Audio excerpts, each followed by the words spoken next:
nose. He shook his head, then crossed the room, and pulled Kennedy into a brief, fierce hug. "You've got to stop giving us heart attacks, Mr. President." Kennedy managed a weak smile. "I'll add it to my list of priorities." Bobby cleared his throat.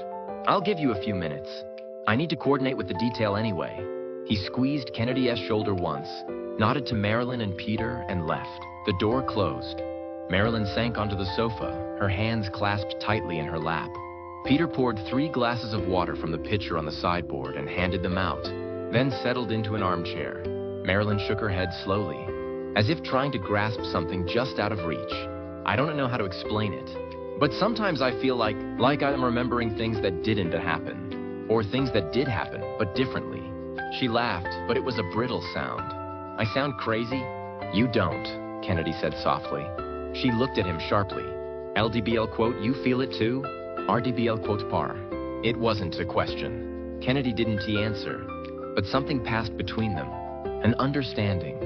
A shared sense of displacement, of living in a world that had been subtly rewritten. Peter cleared his throat. "Okay, this is getting a little too Twilight Zone for me." He leaned forward, his expression serious despite the lightness in his tone. "What matters is you re-alive, Jack. You re-here. And whatever the hell's going on, we're gonna figure it out together." Kennedy looked at him, at Peter, who had been his friend since before the presidency, who had stood by him through scandals and triumphs, who had brought Marilyn into his life in the first place. And he looked at Marilyn, who had survived her own darkness, who had clawed her way back from the edge of something terrible.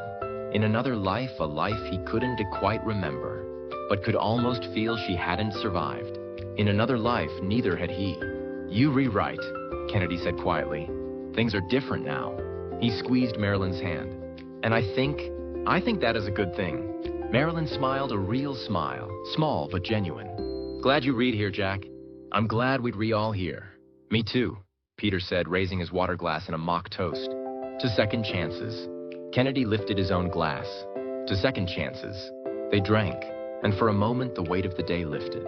For a moment it was just 3 people who had been given something. Precious and impossible, more time. Marilyn leaned her head against Kennedy's shoulder. "What happens now?" Kennedy stared at the drawn curtains, at the filtered light, seeping through the edges. Outside, Dallas was still reeling from what had almost happened.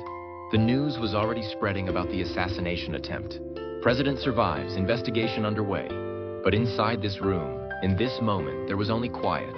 Now, Kennedy said, "We go back to Washington, and we keep going."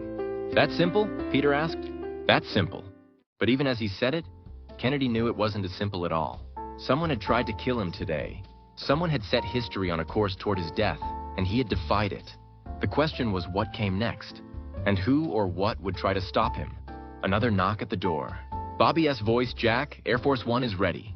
Kennedy stood, helping Marilyn to her feet. She held his hand a moment longer than necessary, her eyes searching his face one more time. "Be careful," she whispered. "Always." She smiled sadly. "Liar."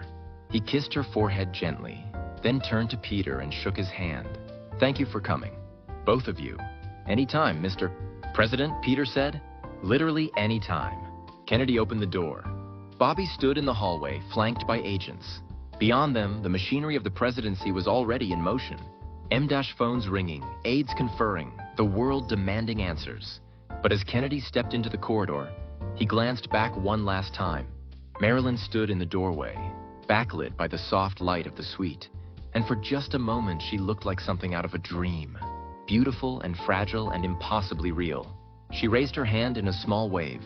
Kennedy waved back.